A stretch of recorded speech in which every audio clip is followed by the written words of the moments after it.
Good morning, BookTube. Sarah here, and welcome back to my channel, and welcome to a Friday Reads. Alright, let's see if I can get through this in one take this time. I have recorded this like 8 times now. Either I went off on some insane tangent that, I didn't need to go on and decided I was only 2 minutes into recording, so let's just start all over again. Or my camera was not picking up audio, which is always fun. So, yeah, let's try and do this in one take. I like my Friday Reads to be in one take without a lot of cutting. I don't like to heavily edit my videos to begin with. So, yeah, let's see what we can do this morning. Obviously, coffee seems to be required this morning, so cheers if you're indulging yourself. Yes, I'm drinking it with a straw, so I don't spill it all over myself because, I can be a klutz. But anyway, let's jump into what I am reading this weekend. So my first book is Off the Ice by Julie Cross. It is the first book in the Juniper Falls series. This is a YA contemporary romance about a girl who... there's actually an age difference between the male and female lead. She's actually older than he is, I think by a year or so. She's, I think, first year of college, and he is senior year of high school. And he plays on the varsity hockey team. It is a hockey-related romance. I am not a fan of hockey, but we'll go with it and see. I heard about this book from Jen at Today's in Jen's library. She was talking about it, and it sounded good, so I actually ended up buying it, because I think it was relatively inexpensive. And then when I did my TBR for this month, one of the categories allowed me to fit this book in, so this was great. Anyway, so she's in, first year of college, and her father's sick. He has a brain aneurysm, I think, and she comes home to help run the family business, which is this, snack shop or cafe of some kind that sits behind the hockey rink. And they make their most money, of course, during the hockey season because people after the games go to this cafe restaurant place. So she's there to help run it with her aunt while her father is recuperating. The main, her name is, what is her name? Claire. Her name is Claire, I think. He, the male lead, Tate, is a senior in high school, junior varsity hockey player. Suddenly, he's not the same little boy that she left the year before because she was best friends with his sister. And of course, the annoying little brother growing up, that kind of thing. And then she comes back to town after her father gets sick and, suddenly he's grown up. The braces are gone. He's now the varsity player and blah, blah, blah. So it should be an interesting story. I really appreciate the fact that there's an age difference. That's something you see quite often in adult contemporary romance, but you don't see very often, in my opinion, from my, and I don't read a lot of YA contemporary, as you guys well know, but I haven't heard of that before, so it's kind of a nice little change of pace. My audiobook for this weekend is going to be A Kiss at Midnight by Eloisa James. This is the first book in the fairy tale series. As I said, it is an audiobook, and it's narrated by Suzanne Durden. I hope I'm saying her name correctly. I'm really enjoying the audio. She's doing a great job with accents. Of course, this takes place in Regency, England. It is a Regency romance, if you couldn't tell from the cover. But it's got a really fun twist to it because this is a Cinderella retelling. And it's almost, I want to say, almost like a magical realism in a way. It's a Regency romance, but it doesn't, most romances, like historical romances, at the very beginning of the book will tell you the time. Arizona 1815 or whatever it happens to be. This book does not. So it's leaving it very open to interpretation as to when this book actually took place. And there's a lot of aspects of almost like a medieval castle because she's going to meet this prince. And then more stuff that would be more even towards the late 1800s. Like I said, almost like a magical realism. Some of the characters seem very fanciful and almost like caricatures. I can't say that word, I apologize.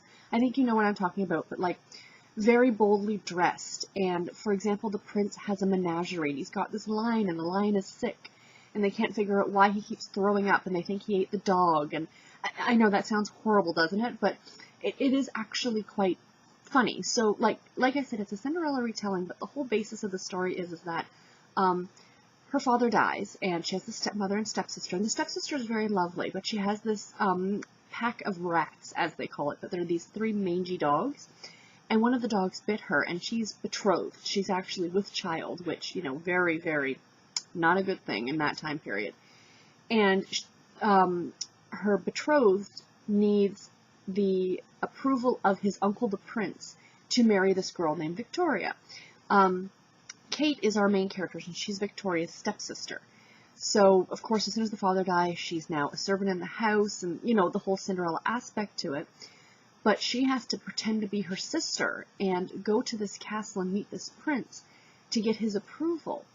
And, you know, there's a whole thing about glass slippers, and it just, I read this book years and years ago, and I really loved it. When I saw it, when I was going through the Toronto Public Library website for audiobooks and I saw it, I thought, yes, I need to read that again because I really loved it. And it's the first in a series. I think there's 4 books. The second book, I think, is A Beauty and the Beast, and I think the third book is The Princess and the Pea, but don't quote me. But yeah, so I'm really enjoying it, and if you like this kind of thing, definitely check it out. And the last book that I'm currently reading is actually one of my back to my childhood books, as I like to call them. I want to do a quick little explanation here before I get into it. I am rereading for probably the 85th time. This is probably my most read book of all time, like most reread book of all time. And that's Christy's Great Idea by Anna M. Martin, book number 1 in the Babysitter's Club series. I have a stack of them in print book that I've been buying. The problem is that they're getting very expensive. I've been searching every used bookstore in my area, and I'm having a very hard time finding. I'm finding like the original like 10 books, or a few of the newer books. Like when I say newer, they stopped being published in 2000, but the later books in the series. But the ones in between, almost impossible to find. But I'm finding them on thrift books, which is great. Great if I lived in the States. Unfortunately, I live in Canada. And when a book is $3.50 on thrift books, that's US. So on top of that now, I have to pay shipping to Canada, which is insanely expensive. I ordered a couple books for my husband. He's been reading this Happen Leonard series, and they didn't have them at the library, so we ordered them in. And for the 2 books, 2 mass market paperbacks, it cost us $12 US to ship to Canada, which roughly estimates out to about $15 to $16 in shipping alone. So if I order 2 Babysitter's Club books, not only are they now costing me $8 US, they're putting an additional $12. Now you're looking at $20 US for 2 books. You're looking at close to probably $25 Canadian. I can't do that. That's insane. So I did find on the Kindle, excuse me, my tablet almost dropped, that every single Babysitter's Club book ever published, all the original series, all the super specials, all the mysteries, all the special editions are all available on Kindle. And they're around $3.99 to $4.99 each, Canadian. This is the route I'm going to take. I'm going to box up all the ones I currently have, and I'm going to give them to my niece. She's almost 8, so in another few years, I'm going to put them aside for her, and I'll give them to her in another few years, I think, when she's ready for them. I think she's really going to like them. So yeah, so I've decided, when I realized that, and because I was kind of like, oh, to read the next book in the series, I've got to buy it, it's going to cost me $10, I'm just going to read them on ebook. It would be really, really nice to have the collection again in print book format, just for nostalgic factor. But you know what? I have, as you can see behind me, behind that little scaredy squirrel book here, I have the first edition, like the original library copy. That's actually from 1984, 1986, whenever the first book was published. So I have that. I don't need the whole collection. I have them on ebook. That's just as good. So I am super happy to be rereading this. Those of you who are not familiar with the Babysitter's Club series, who are not of my generation, it's about a group of friends who start a babysitting club and the wacky adventures that they have. I adore it. And also, as a side note, for anyone else who happens to be my age and is interested, the entire Sweet Valley High series is now available for the Kindle. And after the first 12 books are $2.99 Canadian each on Kindle. All the books after that, up until the end of the series, now they don't have the special editions or anything like that, it's just the original series, are all available for Kindle Unlimited. So you can essentially read them for free on Kindle Unlimited, so that's kind of awesome. Also, all the Nancy Drew books are available, like every single Nancy Drew book.